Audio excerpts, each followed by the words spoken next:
보도의 진실과 시청자의 진심을 알아봅니다. YTN 뉴스 FM 열린 라디오 YTN.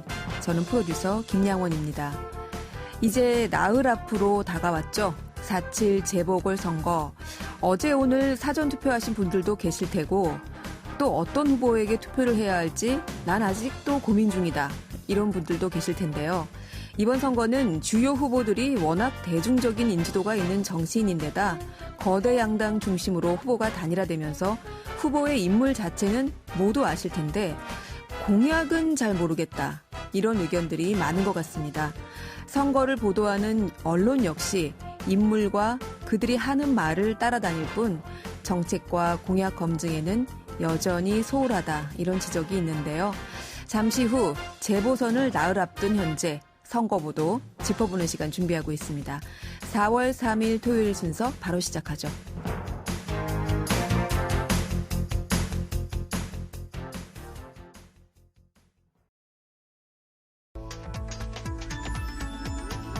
미디어가 전하는 이슈에 대한 다양한 분석과 팩트체크까지 바로 보고 뒤집어보고 꼭꼭 씹어보기 위한 미디어 비평 프로그램 열린 라디오 YTN. 네, 한 주간 뉴스를 꼭꼭 씹어보는 시간 미디어 비평입니다. 오늘은 오랜만에 직접 스튜디오로 모셨습니다. 장신대 교양학 미디어 트랙 조수진 교수 나와 계십니다. 교수님 어서 오세요. 네, 안녕하세요. 네, 어제 오늘까지였죠. 네. 이틀에 걸쳐서 재보궐선거 사전투표가 실시가 됐죠. 네, 이제 4.7 재보궐선거 정말 며칠 남지 않았는데요. 이번 선거 그 어느 때보다 네거티브와 흑색 선전이 참 오갔다. 정책과 공약 검증이 부실했다. 이런 평가들이 나오기도 했는데 네. 선거보도 관련해서 교수님 어떻게 보셨어요? 예, 이번에 이제 전체적으로 흐름을 세 가지로 구분할 수 있겠는데요. 초반에 가장 큰 이슈는 역시 양당의 후보 단일화 문제였습니다. 그러다 보니까 이제 그 어느 때보다 더 많은 여론조사가 이루어졌죠. 네. 이런 보도에서 나타나는 그 거대 양당 구도의 중심, 또 경마 저널리즘 문제가 여전히 지적이 됐고요. 또 여론조사 결과가 그 비판이나 해석이 결여된 채 보도되는 경우가 대부분이었습니다. 여론조사 전쟁이라고 할 만큼 예전에 비해서 여론조사 기관도 많아졌고요. 네. 굉장히 많아졌는데 그 여론조사 기관별로 또 그 방식이 다르다 보니까 비슷한 시기 결과에 있어서도 차이를 보이기도 했습니다. 그 여론조사 결과를 보도할 수 있는 선거 전 마지막 여론조사에서도 그러니까 이제 3월 31일자까지의 여론조사만 공표하거나 인용 보도하는 것이 가능하잖아요. 네. 근데 이제 기관별로 이렇게 차이가 나기도 했습니다.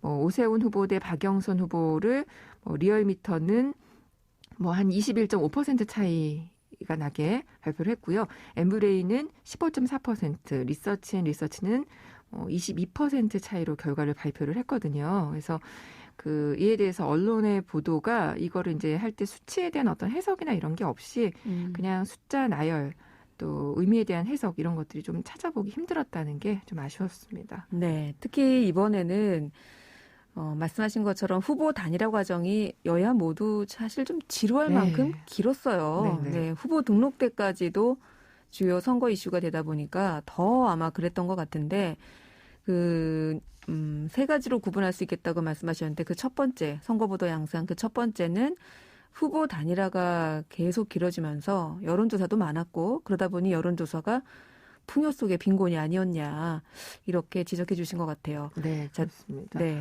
선거보도 두 번째 양상은 어떤 걸까요? 인물 중심의 보도만이 주를 이루었다는 점인데요. 공약보다는 인물 중심으로 가다 보니까 관련 뉴스가 연성화되는 경우가 많았습니다. 아무래도 인물의 포커스가 맞춰지다 보면 흥미 위주 또 자극적 선정적인 보도로 연성화되기가 쉽습니다. 여기에 이제 단일화 이후에는 네거티브 전쟁이 시작이 됐죠. 후보자 토론회가 이어지면서 토론회마다 새로운 이슈들이 계속 생겨나고 후보자들의 말실수에 관심이 쏠렸습니다. 후보자들의 언어 민감도, 언어 감수성에도 문제가 사실은 많았고요. 그런데 이제 더 문제는 이를 다루는 언론도 후보자 말실수를 부각해서 좀 화제거리로 만들고 이렇게 선정적인 보도로 이끄는 양상이 좀 많았다라고 보입니다. 또 단일화 이후에는 후보자들마다 문제가 된 새로운 이슈에 대한 네거티브 전략이 이어졌는데요. 문제는 언론이 그러한 정치 대립에 스피커 노릇을 충실히 했다라는 점을 지적할 수밖에 없습니다. 민주언론 시민연합이 이번 선거 기간 동안 서울, 부산시장 보궐선거 미디어 감시 연대를 발족을 하고 선거보도 모니터를 한 내용을 4월 1일에 발표를 했는데요. 눈에 띄는 건 언론이 후보자에게 어떤 질문을 하고 있는가에 대한 질문입니다. 그러니까 2월 22일부터 3월 10일까지의 모니터 내용이다 보니까 뭐 예비 후보자들에 대한 그 언론 질의도 포함되고 있긴 합니다만 네. 이 기간 동안 30개의 인터뷰 보도 중에 총 201개 질문을 주제별로 살펴보니 경선과 단일화 주제가 가장 많았습니다. 이제 그 다음이 정책 공약 관련으로 나오거든요. 네. 근데 이제 문제는 정책 질문의 대부분이 또 부동산 문제에 집중됐다라는 거죠. 네. 뭐 물론 이제 현재 부동산 문제가 가장 크게 와닿는 부분이기 때문에 당연하긴 한데요. 그럼에도 이제 언론이라면 시민들의 삶과 밀접한 조금 다양한 질문들을 던져야 할 필요가 있지 않나라는 좀 아쉬움이 있고요. 지금 코로나19 시기를 지나면서 어렵게 살아가고 있는 시민들에게 뭐 필요하고 중요한 여러 가지 사안들이 많거든요.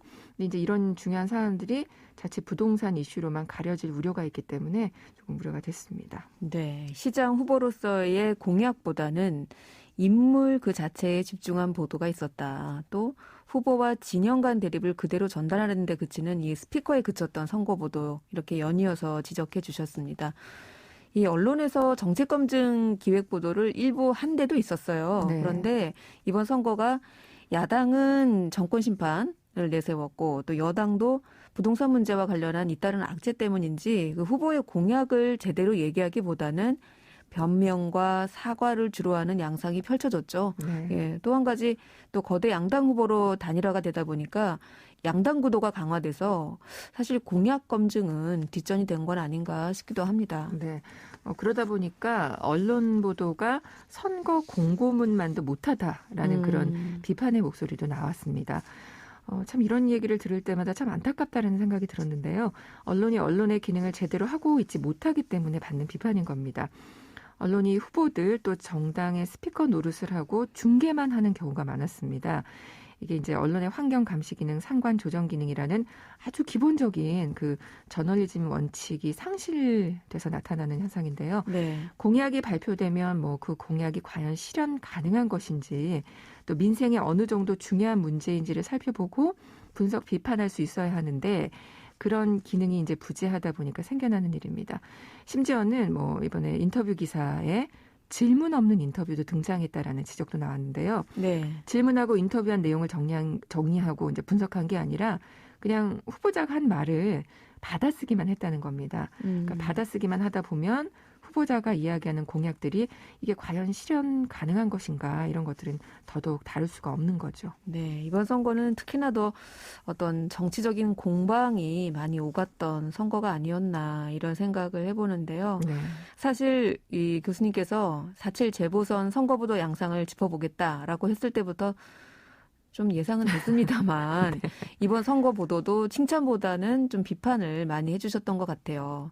자, 그럼에도 불구하고 이제 선거가 며칠 안 남았으니까 긍정적인 평가를 해주실 부분은 없을까요? 시민 단체가 언론보다 더 선거 감시를 철저히 했다는 점은 긍정적으로 평가하고 싶습니다. 민원연이 지난 3월 31일에 정책평가 토론회를 열고 이번 보궐선거에 대한 전반적인 이슈들을 감시한 결과를 발표를 하는 자리를 마련했거든요. 네. 그래서 이 토론회를 뭐 오마이TV와 함께 생중계하기도 했습니다. 그리고 이제 서울대 팩트체크 연구소가 있는데요. 네. 거기 4.7 재보선 세션을 따로 만들어서 언론 보도 내용에 대해서 또 팩트체크를 했습니다. 그래서 유권자분들께서 이런 내용들도 선거 전에 좀 찾아보시면 좋겠다는 생각이 들고요. JTBC가 경실련과 함께 공약 검증 기획 보도를 했습니다. 그래서 1편 부동산 도시개발 공약, 또 2편 사회복지 분야 등 주요 공약에 대해서 다루는 모습을 보였고요. SBS가 인터뷰로 정책 검증한 사례도 있었고, 다만 이제 여기서 부동산 정책 외에 더 다양한 의제들이 다뤄졌으면 좋았을 것 같다라는 좀 아쉬움은 있긴 있습니다. 이번 선거에서 또 눈에 띄는 건 그 미디어 환경이 바뀌면서 정치 유튜브 채널이 엄청 많아졌거든요. 네. 작년에 그 학술대회에서 이제 발표한 자료에 보면 500개가 넘는다. 이 정치 유튜브 채널이 라는 그 분석이 있었으니까 아마 지금은 더 많아졌을 겁니다. 우리나라 예. 국민들이 정치에 관심 많아요. 많으신 것 같아요. 네. 네. 이제 기존 언론에서 채워지지 않는 것들을 자신의 성향에 맞는 채널을 구독하면서 적극 참여하는 경우가 늘고 있는 건데요. 네. 이제 이게 선거에서도 많은 영향을 끼치게 되는데 이번 선거에서도 역시 그 각 진영의 정치 채널들이 활발하게 정책에 대해서 논의하는가 하면 이번에는 이제 구독자가 많은 여러 개 채널이 연합으로 생방송하는 모습을 보이기도 했습니다. 접속자 수도 엄청났고요. 이런 풍경도 미디어 환경이 바뀌면서 새롭게 등장하는 모습이거든요. 네. 그래서 앞으로 좀 눈여겨봐야 할 부분입니다. 네.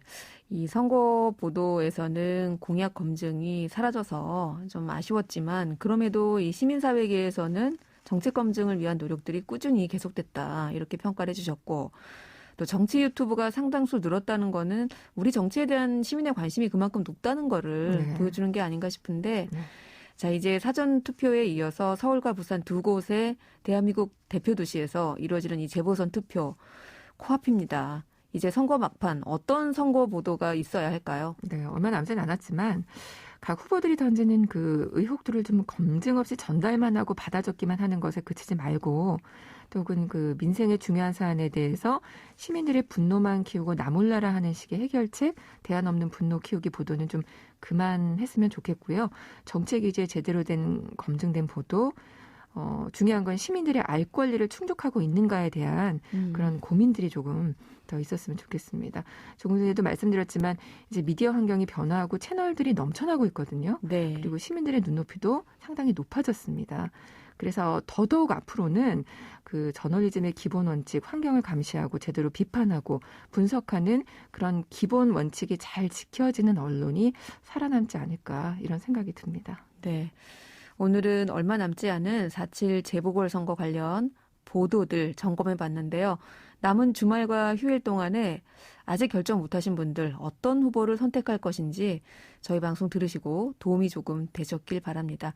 교수님 오늘 말씀 고맙습니다. 네, 감사합니다. 네, 지금까지 장신대 교양학 미디어 트랙 조수진 교수였습니다.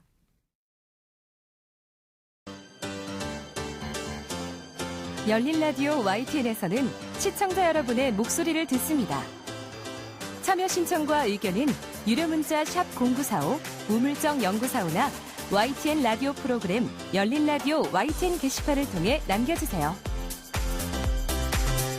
자, 이번에는 뉴미디어 트렌드 함께 해주실 분이죠. 콘텐츠를 사랑하는 분이십니다. 뉴아이디의 김조한 이사 전화 연결돼 있습니다. 이사님 안녕하세요. 안녕하세요. 네. 와, 정말 오랜만에 뵙네요. 네. 네. 자, 오랜만에 뵙는데 오늘 준비하신 소식 어떤 소식입니까? 아, 네. 국내 영화 시작의 두 축이죠. 네. 경쟁 구도를 벌이고 있었던 CJ와 디즈니가 OTT에서도 경쟁을 할 것 같다는 소식입니다. CJ와 디즈니, 뭐 미디어 공룡이라고도 하고요. 국내 영화 시장에서는 거의 양강 구도라고 해야 되나요? 그렇죠. CJ가 2015년부터 17년까지 관객 점유율 1위였고요. 네. 2018년부터 19년까지는 또 디즈니가 1위를 달리면서 누가 30%를 가져가느냐 할 정도로 왔다 갔다 했는데 코로나 이전까지는 그렇죠. 2009년에 두 영화가 배급사 합치면 50%가 넘었었어요. 2019년에. 네, 근데 우리가 아는 천만 대작들이라고 하는 겨울왕국 2나 네. 기생충 모두 다 그들의 배급이었고요. 근데 네. 아시겠지만 두 회사 다 환경적인 요인으로 작년에는 어려움을 겪었습니다. 네, 영화계에서는 그야말로 두 거대 맞수라고 표현할 수 있겠는데 CJ와 디즈니. 그런데 이 디즈니 플러스의 국내 출시가 가시화되면서 OTT 콘텐츠의 경쟁도 두 양사가 가속이 붙을 것 같다. 이런 전망이 있던데요. 네. 본격적으로 이제 디즈니 플러스가 런칭을 하반기에 한다고 하죠. 그래서 네. 그 전에 월트 디즈니 컴퍼니는 디즈니 코리아 대표와 디즈니 플러스 포함해서 사업부 총괄에 대한 인사들을 이제 지정하면서 정비를 했고요. 네. 그리고 디즈니 플러스가 주요 지식 재산 IP를 활용해서 오리지널 콘텐츠를 계속 내놓고 미국 내에서는 이미 벌써 1억 명을 넘겼다는 발표가 났었습니다. 이게 엄청난 속도거든요. 네. 그리고 올해 초 마블 시네마틱 유니버스, 옛날 극장에서 볼 수 있었던 마블 세계관을 가진 드라마죠. 완다비전이 전 세계적으로 흥행을 했었고요. 그다음에 뮬란, 소울, 라야와 마지막 드래곤 같은 경우는 한국에서는 극장 개봉을 했습니다만 미국에서는 디즈니 플러스를 통해서 그 프리미엄 공개라고 해서 그 디즈니 플러스 고객들한테도 이제 결제를 해서 하는 네. 그런 전략을 이내왔는데 국내 상륙 후에도 계속 이런 또 새로운 시도가 이어질 거라고 보고 있어요.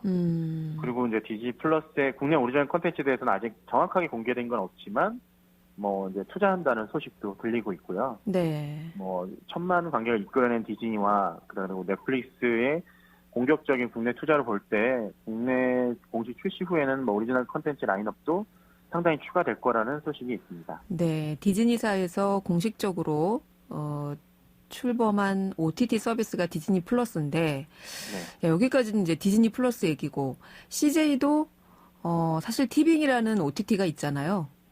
아, 그렇죠. 네. 이제는 되게 어색하지만 전 세계에서 맹위를 떨치고 있는 넷플릭스가 한국에서도 국내 OTT 사용자 수 1위입니다. 네. 1,000만 명이 쓰고 있다고 해요. 지난달 기준으로. 네. 그리고 2위가 웨이브인데 웨이브. 한 395만 명. 근데 이제 3위가 티빙입니다. 265만 명이고요. 네. 그래서 이제 디즈니 플러스 아직 런칭 안 했으니까 어떤 숫자가 나온 건 아니지만 이제 3위에 안주하려고 하지는 않는 것 같아요.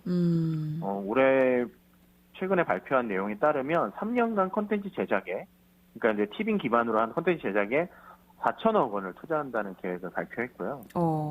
그래서 국내 로컬 시청자들 요구에 맞는 콘텐츠 제작이 이루어질 거다라고 하면서 올해에만 20개 이상의 오리지널 드라마를 프로그램을 론칭할 계획이라고 했습니다. 네. 벌써 1월 달에 첫 오리지널 콘텐츠가 나왔어요. 여고 출입반이라고. 여고 출입반. 네. 티빙 내에서 인기 동영상 순위 1위를 기록하면서 시즌2를 준비 중이라고 합니다. 그리고 네. CJ가 또 영화, 아까 이제 이 얘기에 이제 결부돼서 그 투자 배급한 텐트폴 영화죠. 서복을 극장과 티빙에서 동시 개봉 예정입니다. 4월 CJ도. 네. 그렇군요. 그래요. 요즘 뭐 TV 방송이든 OTT든 이 콘텐츠를 만들 때 중요해진 게 당장 우리나라 같은 경우에 이제 그 로컬 그 시청자들의 반응이라는 생각이 드는데요. 최근에 이 역사 관련 드라마들 논란이 좀 있었잖아요. SBS 드라마였던 그 조선 구마사. 이게 뭐 방송이 일단 방송을 내렸어요. 아예. 역사 왜곡 논란으로. 그리고 잇따라서 또 JTBC에서 방영 예정이었던 설강화라는 이 드라마도 시놉시스가 공개된 이후에 누리꾼들이 이것도 역사 왜곡 우려가 있다. 그래서 국민청원까지 올라와 있는 상태인데 사실 우리나라에서 제작되는 그 주요 컨텐츠, 드라마 컨텐츠 중에서는 이 역사 관련된 컨텐츠도 꽤 많지 않습니까? 맞습니다. 네. 근데 이 상황이 좀 이래서 이 국내 오리지널 컨텐츠, 특히 사극이나 시대극을 제작하는 게 앞으로 가능할까? 당분간 어렵지 않을까? 이런 조심스러운 전망도 있던데요. 어떻게 보세요? 그 조선구마사가 2회까지 나오고 폐지가 됐죠. 그래서 말씀하신 것처럼 창작에 제약이 따른 거 아니냐 우려가 나오는 건 사실입니다. 뭐 조선의 왕이 구마사로 활동한다는 기본 플롯 때문에 네티즌들이 역사 왜곡을 주장한 게 아니라 사실 킹덤 때도 이제 조선시대에 좀비가 있다는 전제로 그게 진행되는데 이건 역사 왜곡으로 보진 않잖아요. 그렇죠. 하지만 이게 동북공정에 대한 논란이 많은 어떤 상황에서 중국과 이 빌미를 제공할 수 있는 부분들이 다수 노출돼서 사람들이 불편했던 것이 사실인 것 같아요. 말씀하신 건 그 설광화의 경우도 80년대 운동권 이야기를 다루는 내용인데 공개된 신호에서 난파 공작원이라든지 뭐 여자 주인공을 두고 경쟁을 벌인 다른 주인공이 운동권 탄압을 해온 안기부 소송이라는 설정들이 어떻게 보면 간첩 미화다, 안기부 미화다라는 논란들이 나오고 있는데요. 네. 사실 그 당시에도 진짜 이런 식으로 몰아가던 부분이 있었잖아요. 뭐 간첩이다, 뭐 이런 것들. 네. 근데 또 JTBC는 이런 부분에 대한 논란에 반박하면서 민주화 운동 배경이 아니라 뭐 1987년 대선 전국이 배경이다. 그리고 난파 공작원과 안기부 요원은 조직을 대변한 인물이 아니라 뭐 비판적 관점을 부각시키는 캐릭터라면서 미화설을 일축하긴 했는데 사실 이런 부분들 때문에 주가도 하락하고 협찬이 중단되는 상황이고 해서 뭐 전문가들은 OTT 투자 규모가 크게 확대된 상황에서 콘텐츠 제작이 위축될 우려는 크지 않다고는 얘기하고 있습니다. 그리고 뭐 아시겠지만 고구려스 시대를 배경으로 하고 있는 달뜨강이라고 하는 달이 뜨는 강, 네. 또 인기리의 방영주이고 동시간 시청률 1위를 하고 있고요.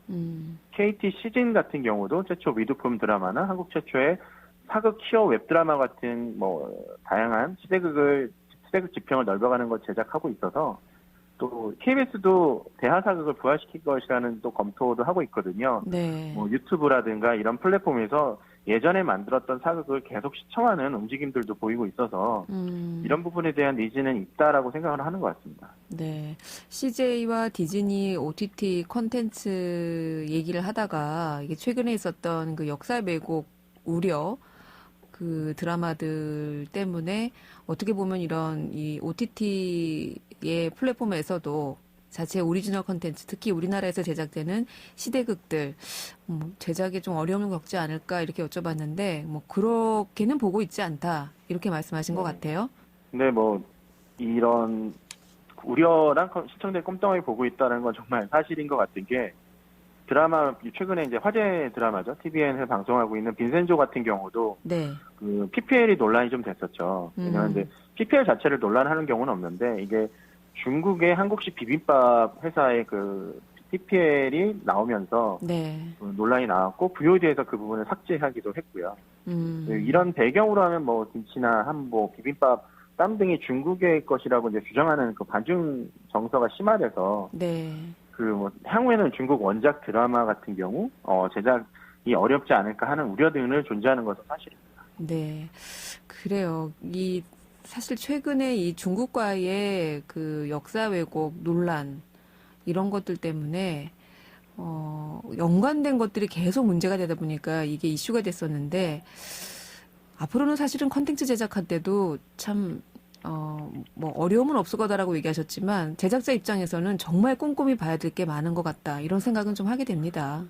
왜냐면 이제 사이즈가 점점 커지고 있는데 작품의 사이즈가 커지고 있는데 네. 그거에 대한 제작비 충당을 국내에서만 할 수 있는 건 아니거든요. 그렇죠. 그렇죠. 해외에서 유통을 하려고 하면 뭐 예를 들어 큰 OTT라든가 아니면 중국 플랫폼의 도움을 받아야 되는 경우들이 나오다 보니 네. 사실 그런 입김들이 사실 컨텐츠 제작에 좀 영향을 끼치는 게 아닌가라는 생각들이 들고 그런 부분들 말씀하신 것처럼 따지다 보면 또 좋은 컨텐츠를 제작하는 여건이 좀 더 약화되는 거 아닌가라는 생각도 듭니다. 네, 어떻게 보면은 국내에서 그 수급할 수 있는 어떤 자본의 한계점이라고 해야 될까요? 그런 것들 때문에 중국이나 뭐 베트남, 뭐 말레이시아 이렇게 해외를 타깃으로 한 컨텐츠들도 많이 생겨나고 있다고 제가 들었어요.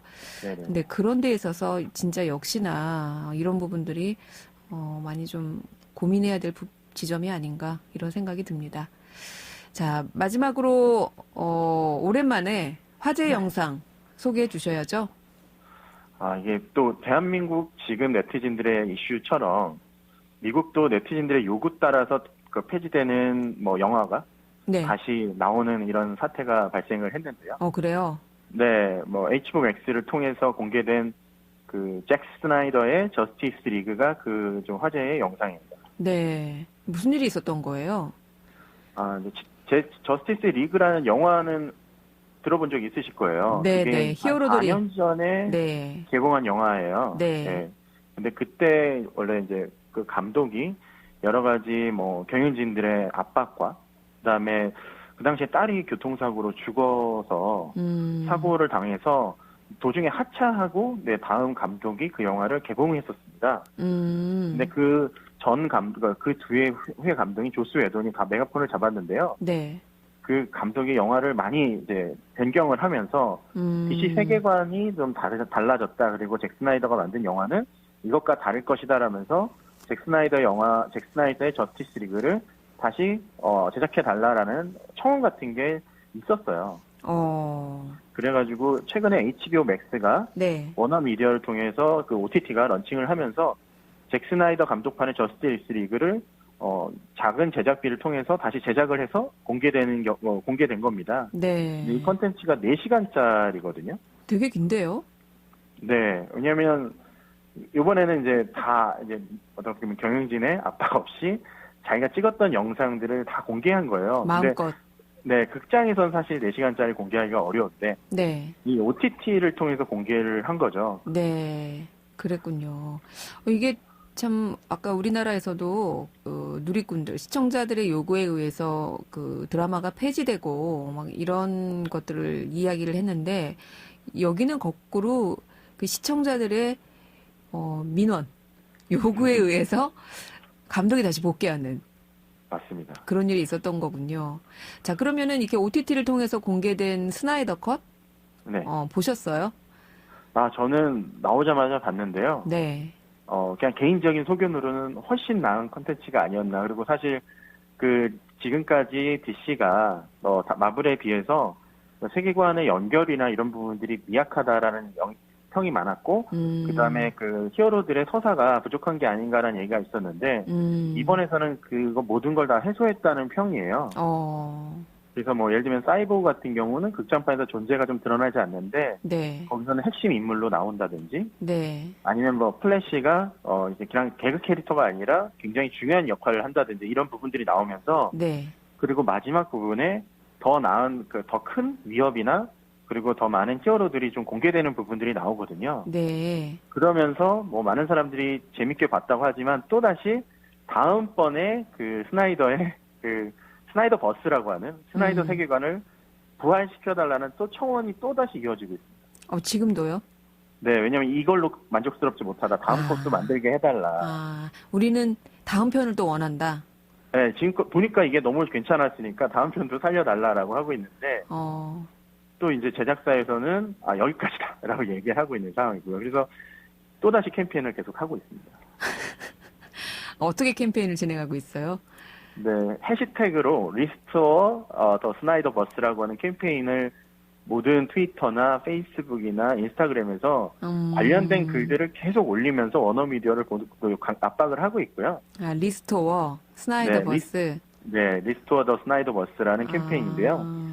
벌써 100만 개 이상 트윗이 됐고요. 네. 서브웨이 공식 계정은 우리도 함께 참여하겠다라고 하면서 이런 트윗을 남기기로 하고 있고, 그다음에 더 락으로 유명한 배우도 블랙 아담이란 DC의 안티 히어로를 연기하기로 한 배우가 있거든요. 네. 그 사람도 뭐 같이 참여를 하겠다. 뭐 이러면서 이제 힘을 실어주고 있습니다. 배우까지. 네. 근데 이게 우리가 막 원한다고 해서 제작비가 들어가는데 이걸 막 계속 만들어줄 수는 없잖아요. 그렇죠. 네. 원어사는 일단 저희는 됐다. 1편까지 됐다. 이렇게 왜 그러냐면 되게 크게 손해를 봤었어요. 원작이. 그러니까 2017년에 개봉했을 때 굉장히 큰 손해를 봤고 지금 뭐 굉장히 큰 히트를 한다 하더라도 HBO Max라는 OTT에서의 반응인 것뿐이고요. 극장에서 뭔가 더 많은 돈을 벌고 이런 것들은 아니고 이미 2022년까지 DC 영화 라인업들이 결정이 되어 있습니다. 그러다 보니까 지금 잭 스나이더의 저스티스 리그 2를 넣기가 굉장히 지금 어려운 상황이고요. 그럼 앞으로의 만들어놨던 계획, 찍어놓은 콘텐츠들의 어떤 수정이 많이 필요한 상황이라 그런 부분들 때문에 좀 어려워하고 있는 것 같아요. 그렇군요. 보신 분들도 있겠지만 저는 아직 못 봤거든요. 이 잭 스나이더 감독판의 영화 저스티스 리그 한번 이번 주말에 찾아보시면 어떨까 싶은데 참 한국에서는 이게 볼 수가 있나요? 네, 한국 OTT 서비스, 유료 콘텐츠 IPTV에서 다 이렇게 공개된 상황이고요. 결제하시면 그렇군요. 4시간 동안 보실 수 있습니다. 네, 참 주말에 보내기 좋겠네요. 비도 온다고 하는데. 알겠습니다. 네, 스나이더 감독판의 차기 DC 영화 제작이 들어갈지 그 결과 좀 지켜보도록 하고요. 오늘 말씀은 여기까지 듣겠습니다. 감사합니다. 감사합니다. 네, 지금까지 뉴아이디의 김조환 이사였습니다. 진실을 전합니다. 진심을 다합니다. 시청자 여러분의 목소리에 귀 기울이는 YTN 뉴스 FM 열린 라디오 YTN 토요일 저녁 8시 20분에 방송됩니다. 한 주간 YTN 라디오에서 방송된 프로그램들을 모니터링하고 평가해보는 시간입니다. 오늘은 박은하 시청자평가원 전화 연결돼 있습니다. 평가원님 안녕하세요. 네, 안녕하세요. 네. 이번 주에는 어떤 프로그램 모니터링 하셨습니까? 네, 이번 한 주는 이제 평일 9시 38분 등 이제 4차례 편성되는 생활법률 상담 프로그램이죠. 양소영 변호사의 상담소에 대해 살펴보았습니다. 네, 양소영 변호사의 상담소. 자, 어떤 내용부터 한번 짚어볼까요? 네, 우선 이제 프로그램 속의 한 코너일 수도 있는 이제 법률 상담을 독립적인 프로그램으로 편성해서 법적 문제가 담긴 사연으로 소개하고 법률 자문을 받아서 상황 극복을 도와준다는 자체가 새롭고 의미 있는 프로그램이라는 생각이 들었습니다. 법적 논쟁이 일어나는 문제에 처했을 경우에 전문가가 아니라면 누구나 소송 등의 분쟁 시작을 어디서부터 준비해야 할지 감을 못 잡을 것입니다. 또 이제 어떠한 정보를 알아야 하고 문제를 해결할 수 있을지 엄두가 나지 않을 거고요.